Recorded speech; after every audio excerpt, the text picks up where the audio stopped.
Eh, tenemos como invitada, en este caso, eh, a Nina Humala. Ella es abogada sanmarquina y representante legal. Ella es abogada de su padre, Walter Humala, quien ha sido condenado el 28 de octubre a 15 años de prisión por filiación a una organización terrorista, en este caso el Movadef. Así lo señala el Poder Judicial junto a otras 23 personas por este mismo, por esta misma, por esta misma condena, afiliación a una organización terrorista. Bienvenida, Nina Humala. ¿Cómo tomaste eh, la,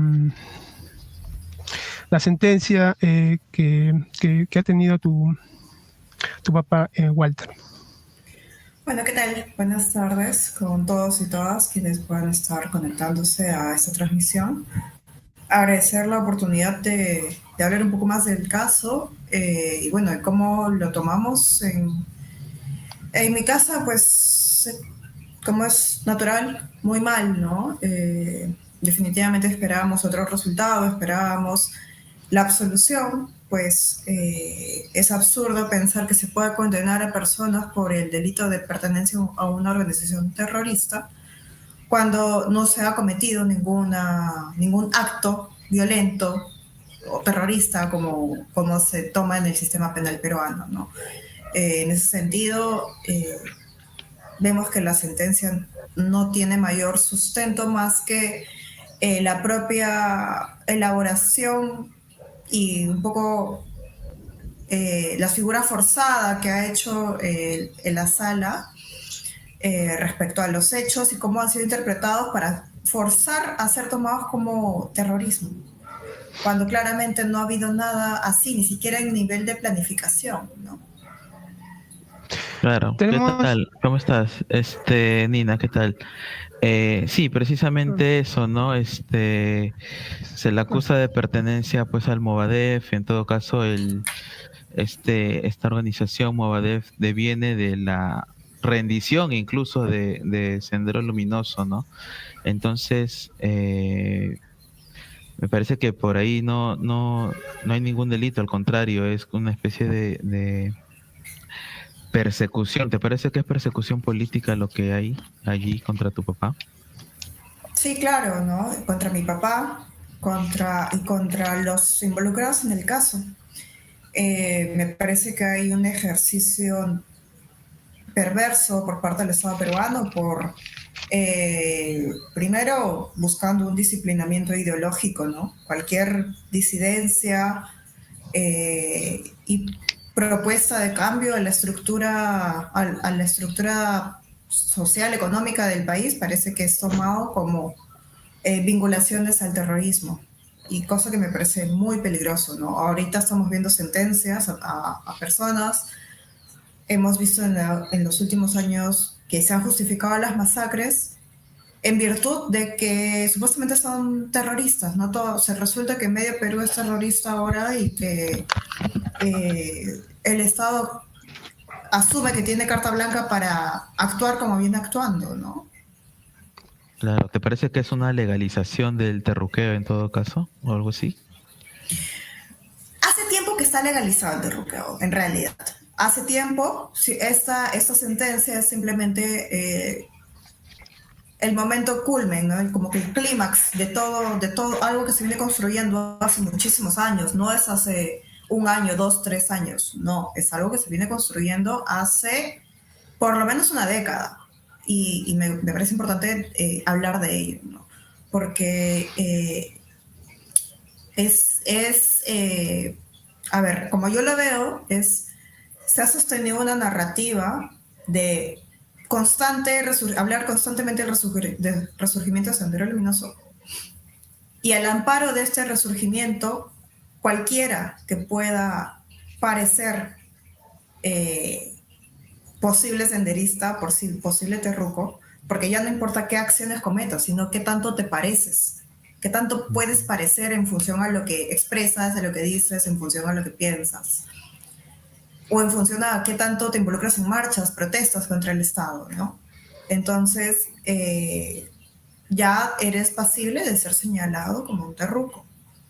Esto ya no solamente esto ya traspasó hace mucho tiempo el mero señalamiento y se ha convertido, se ha traducido hace tiempo en que se abran procesos penales.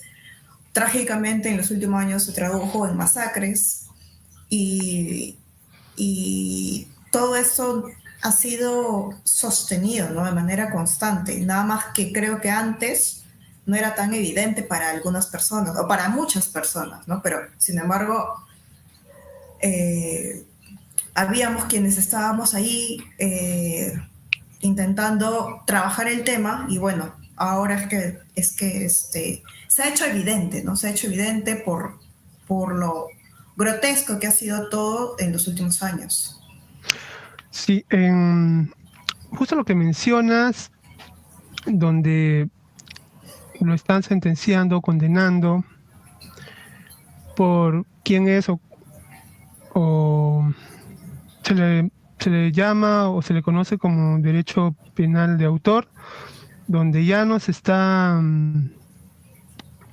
judicializando los hechos delictivos, sino quién es la persona, cómo es la persona.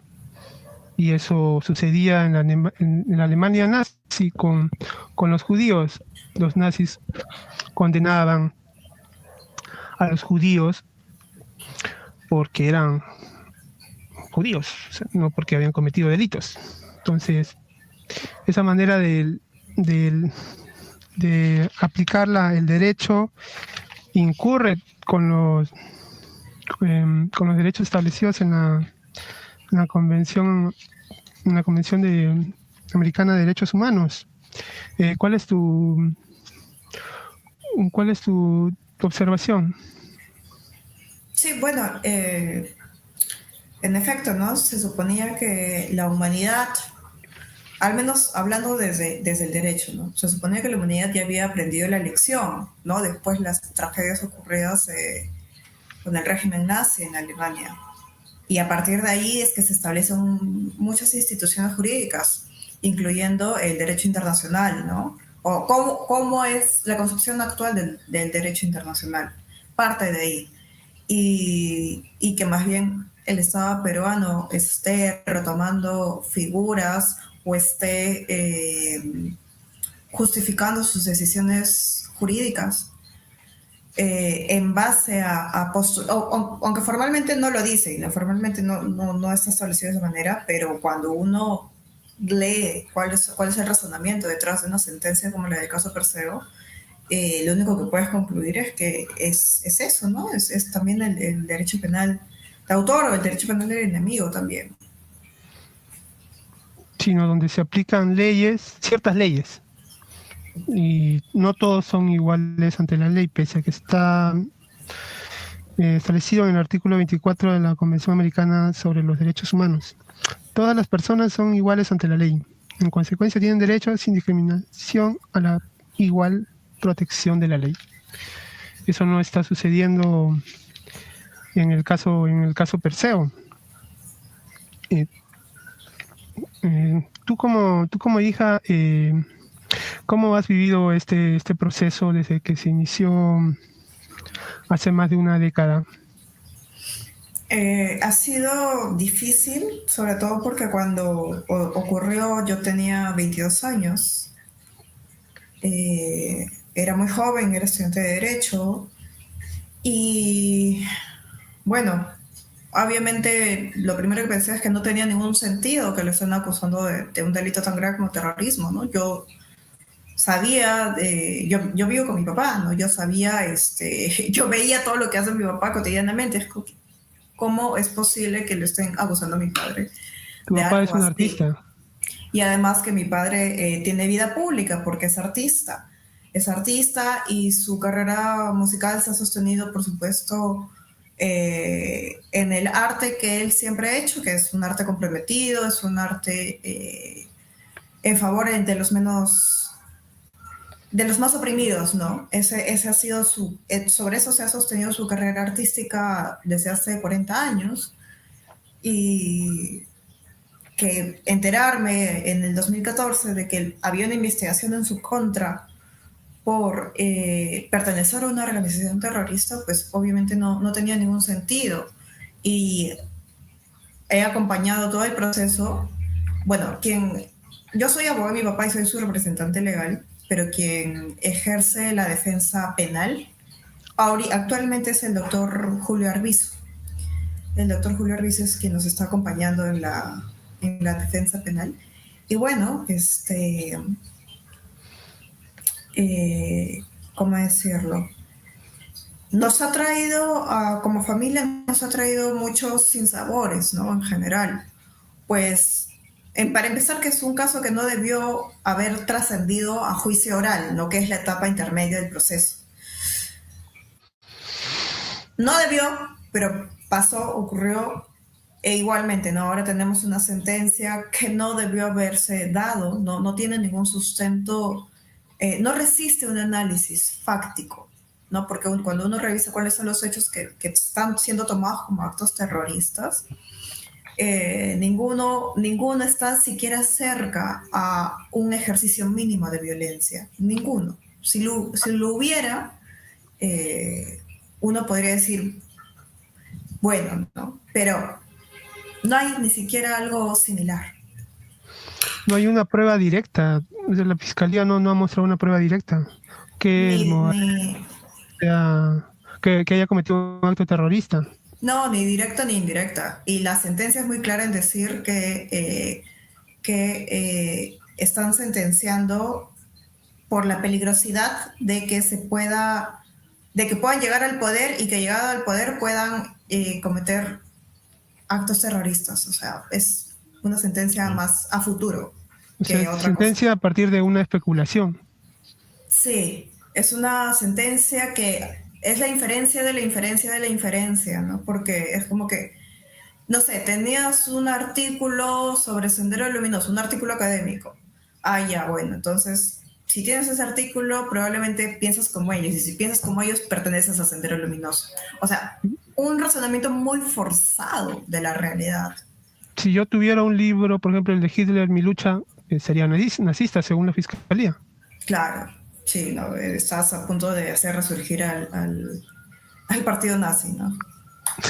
Entonces, la fiscalía, como no ha tenido una prueba directa, ha dicho que el intento de inscripción del MOADEF es una prueba indirecta de este pro-terrorismo, pro-senderismo. Claro, sí. Y además que participar en elecciones también se deduce que es un acto terrorista. Esos son sus actos terroristas por parte del Movadef. O sea, no se levantó en armas, no ha llamado a la lucha. Claro, esos son los actos que ha desenvuelto el Movadef como grupo político.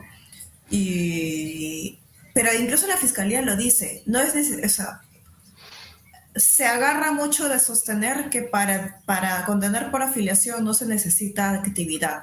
Y ese es su punto de partida. No necesito que ustedes hayan cometido algún acto violento para que yo quiera sentenciarlos. Y eso es lo que han hecho, sentenciar a pesar de que no hay nada vinculado a un ejercicio de la violencia, el más mínimo que sea. Y ustedes, ¿cómo van en el caso de su papá? Tenemos un testimonio de tu papá que compartiste justamente en Facebook. Queremos compartirlo en este momento, Jason, donde Walter Humala se pronuncia ante la sentencia que recibió. Entonces, esta criminalización de las ideas ¿A qué escenario nos está llevando Nina?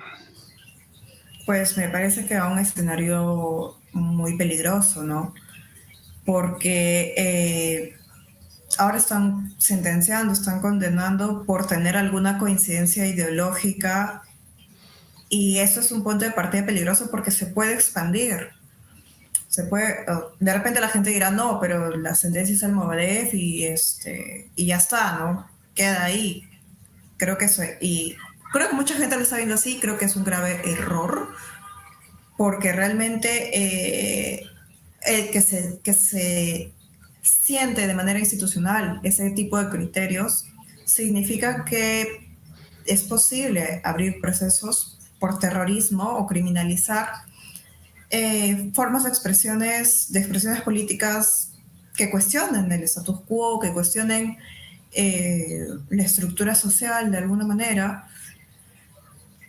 Y como lo decía en un principio, ¿no? Me parece que es una forma de disciplinamiento ideológico, cosa que es muy peligroso, ¿no? Para un Estado de Derecho. Claro, en teoría, pues en una democracia no debería o no hay delito político, ¿no? Porque hay libertad de pensamiento. Y quería preguntarte, bueno, tú que eres especialista, sobre la responsabilidad individual de un delito. ¿Se puede condenar a alguien por pertenecer a un grupo sin haber cometido un acto delictivo? Si te refieres de manera individual. Uh-huh. Sí. Bueno, me gustaría, para explicar eso, hay que tener en cuenta que la ley antiterrorista actual fue hecha en pleno conflicto armado interno, ¿no? Entonces, respondía a ese momento y en ese sentido, de repente podría decirse que tenía algún sentido, que tenía alguna justificación, eh, en tanto que los grupos, ya sea Sendero Luminoso, ya sea el MRTA,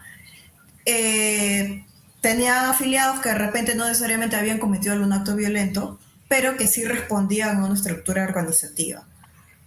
Te estoy hablando desde el derecho, ¿no? En ese sentido, por ahí que tiene algún sustento, pero estamos hablando de que había un grupo subversivo activo, claro.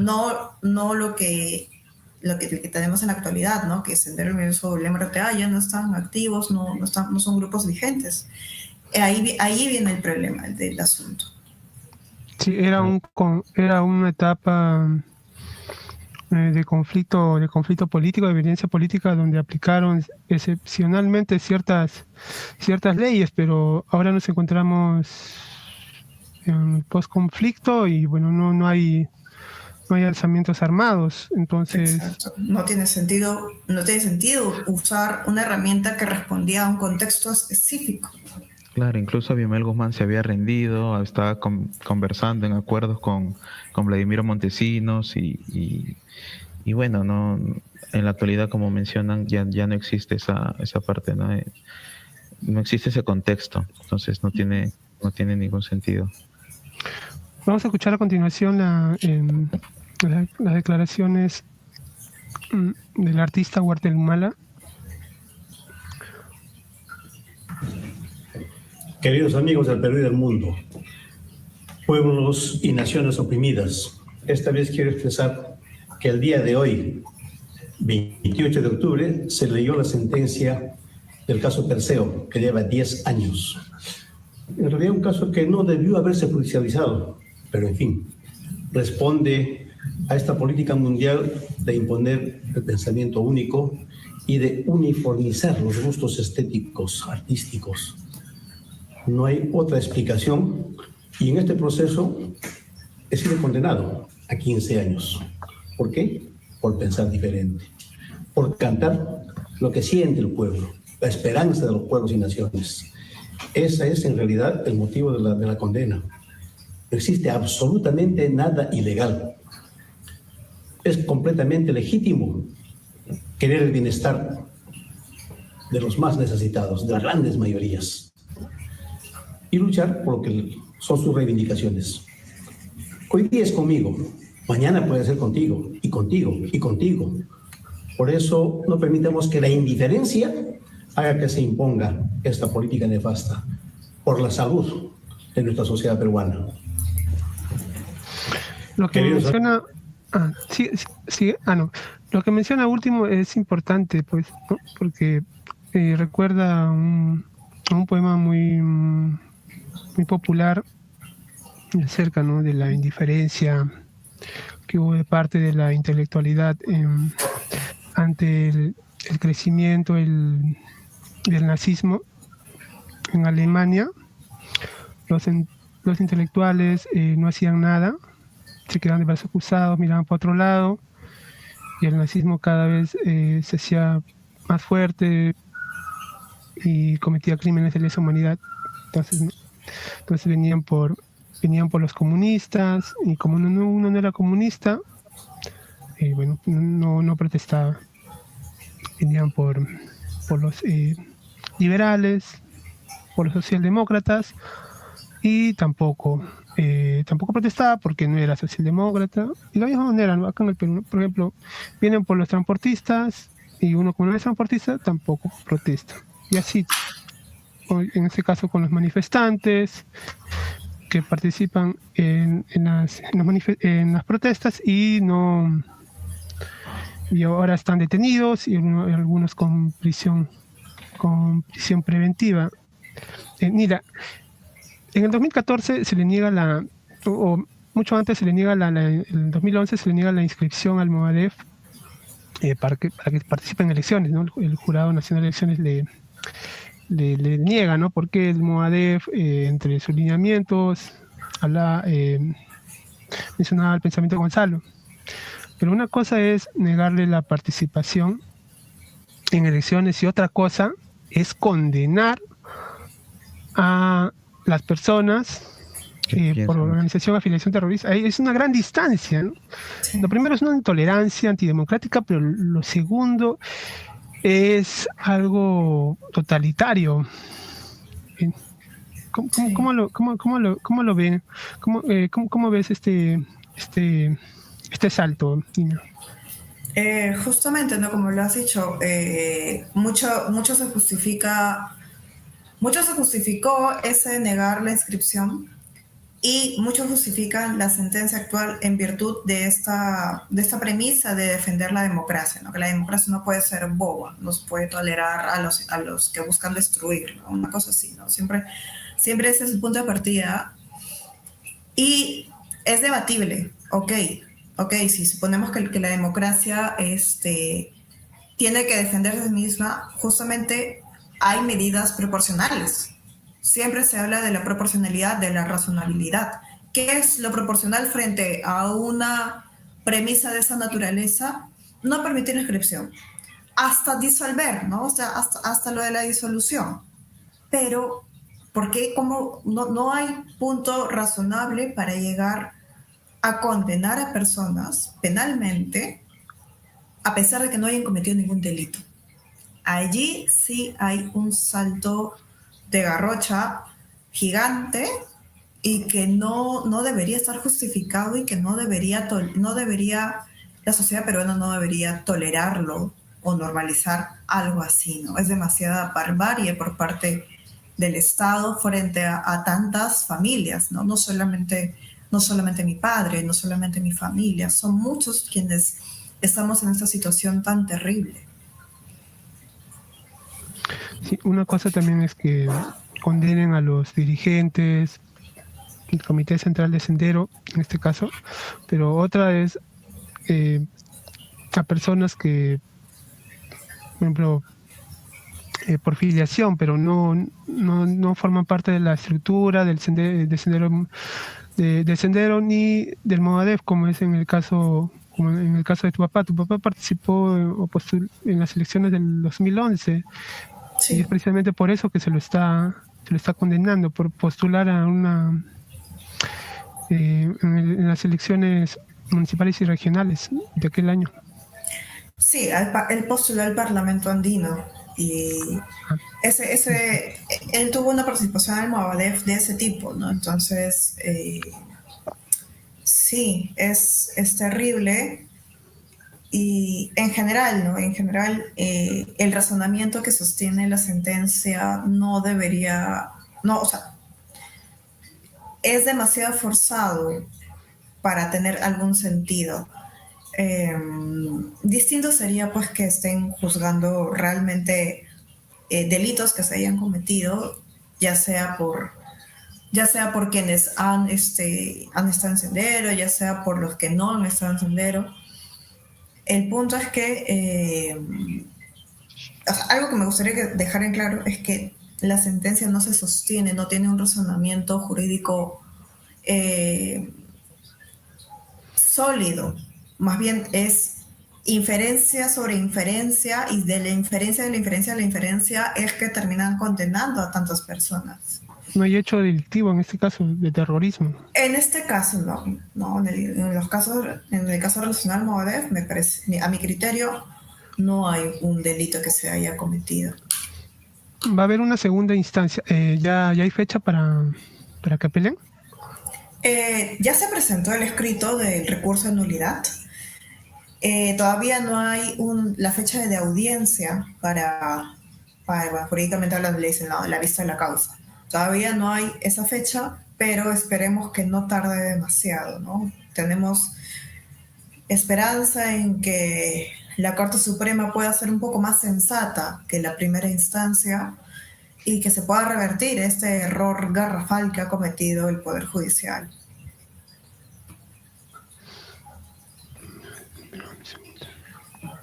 César. Sí, bueno, qué lamentable todo esto, me parece. Se está persiguiendo por pensar diferente, ¿no? Se intenta, con este caso también, tener pues un antecedente para de repente otro tipo de persecuciones. Me parece un poco lamentable esto y bueno, por mi parte estoy un poco,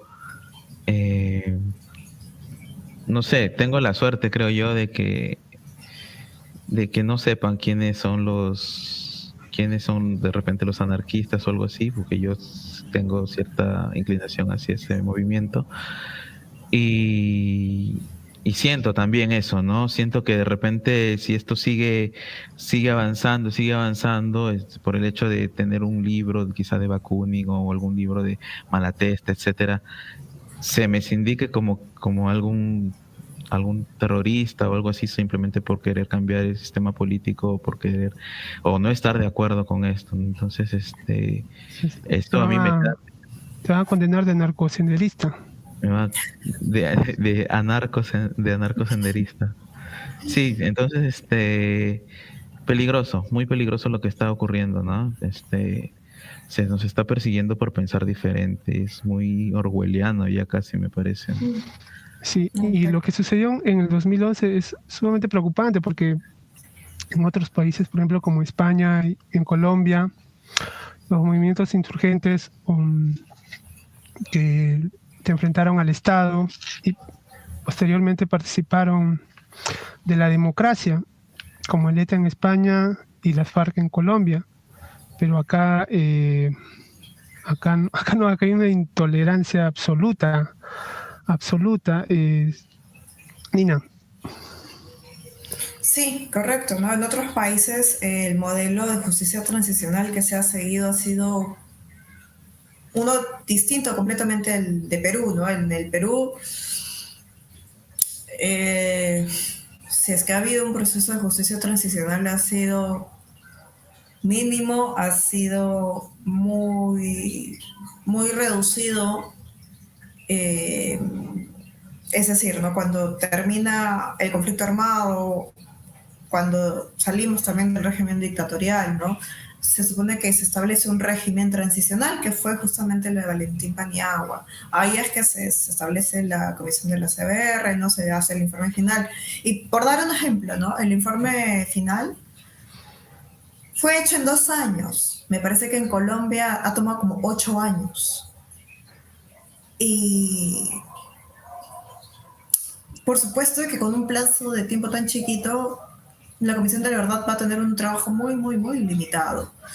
Se supone que es la Comisión de la Verdad y Reconciliación, pero lo cierto es que un tema de reconciliación no hay, ¿no? Por todo lo contrario, actualmente me parece que hay una política de ensañamiento muy terrible, a pesar de que ya no existen, hace décadas, ya no existen movimientos insurgentes. Entonces, no tiene ningún sentido seguir, uno, que sigan vigentes leyes que respondían a un contexto específico y que se sigan utilizando el día de hoy y que siga sosteniendo la narrativa del terruqueo. Y dos, creo que toca también un poco quitarnos el tabú, ¿no? Muchos sectores de izquierda siguen de repente con el temor, con el resquemor y los reparos para poder responder de manera mucho más firme y contundente frente a los señalamientos que siempre se hacen desde hace, sobre todo a la izquierda, ¿no? Siempre se quiere vincular el terrorismo, etcétera, etcétera, cuando claramente no hay terrorismo, no tiene sentido. No tiene sentido agachar la cabeza cuando te dicen terruco, terruca, cuando claramente es un facilismo en fin, ¿no? Eso. En este momento necesitan de un enemigo en común, que es el cuco del terrorismo. Entonces, y los casos como de Perseo y otros más que vamos a ver a continuación inciden, ¿no?, en ese terruqueo. La Comisión Interamericana de Derechos Humanos, que visitó el Perú a inicios del 2023, se refirió respecto al terruqueo, ¿no? Dijo o mencionó que es un insulto, en términos coloquiales, quiere decir a alguien terrorista. En un principio era dirigido a los miembros de los grupos alzados en armas, pero luego contribuyó decisivamente durante los años de la Guerra Sucia e incluso en tiempos más recientes a estigmatizar a distintos sectores de la población peruana, incluyendo a defensores de derechos humanos, familiares de detenidos y tras víctimas de la violencia política y personas de origen indígena en general. En tu caso, Nina, ¿tú sientes que la condena que le dieron a tu papá también la estás viviendo? ¿La estás afrontando? Sí, ¿no? La condena afecta a toda la familia, ¿no? Para empezar, el primer efecto inmediato es la falta de trabajo, ¿no? En el caso de mi padre, acá por darte un ejemplo, mi madre es una adulta mayor, tengo un hermano con discapacidad y mi padre era quien lo sostenía. Ahora tengo que hacerlo yo, obviamente, y la situación se complica, ¿no? Sí, es una situación difícil. Por ejemplo, suponiendo, si es que yo ejerzo el derecho de manera independiente, pero si yo estuviera trabajando de repente en una empresa privada, de repente en una empresa grande, probablemente estaría siendo objeto de cierto escrutinio. Por suerte no es mi caso, pero hay otras personas que sí, en las familias del caso, ¿no? Esa es la situación que se les presenta a muchos. Sí, es muy preocupante lo que lo que están viviendo también los familiares, como en tu caso y de las demás personas que han sido, en este caso, condenadas por un delito que no han cometido. Eso es preocupante. ¿Cuál sería tu emplazamiento a la opinión pública, a las redes sociales, ante esta situación, Nina? Bueno, primero que es necesario mantener el apoyo y la solidaridad ante casos de esta naturaleza. No, ahora es Perseo, probablemente ahora que se ha dado esta sentencia, vayan a haber muchas más sentencias o aceleren otros procesos penales que están abiertos en este momento. Entonces probablemente se vengan muchos más casos. es necesario que la opinión pública esté informada, es necesario que se pronuncien en contra, que se condene de manera firme este tipo de situaciones y que se pueda estar muy pendientes de lo que pueda resolverse también en Perseo, pues de Perseo se sostienen muchos otros casos. Eso, se necesita mucho apoyo, mucha solidaridad y bueno, nada, si quieren información, actualizaciones sobre el caso, pueden seguir mis redes sociales personales ¿Cómo y bueno, estás en Instagram, en Facebook? Con mi nombre. Y en Instagram estoy como arroba Nina Sunju Humala.